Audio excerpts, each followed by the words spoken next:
টমেটোর ওপরে লেবুর রস দিয়ে দেখেছেন কখনো? অধিকাংশ মানুষই জানে না টমেটোর ওপরে লেবুর রস দিলে কি হয়।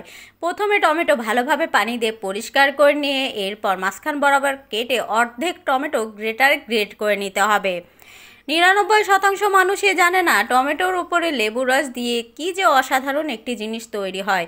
প্রথমে টমেটো গ্রেটারে গ্রেট করে নিয়ে তার সঙ্গে অ্যাড করতে হবে ইনোর পরিবর্তে আপনারা খাবার সোডা অ্যাড করতে পারেন। এরপর এর মধ্যে দিয়ে দিতে হবে লেবুর রস, বেশি পরিমাণে এখানে লেবুর রস অ্যাড করতে হবে। এরপর এখানে অ্যাড করতে হবে রান্নার হলুদের পরিবর্তে আপনারা কাঁচা হলুদ বেটে অ্যাড করতে পারেন।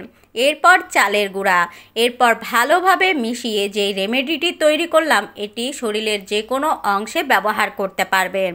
গলা, ঘাড়, বগলের নিচে, হাতে, পায়ে, শরীরের যে কোনো অংশে এটি 10 মিনিট ব্যবহার করুন এবং পানি দিয়ে ধুয়ে ফেলুন।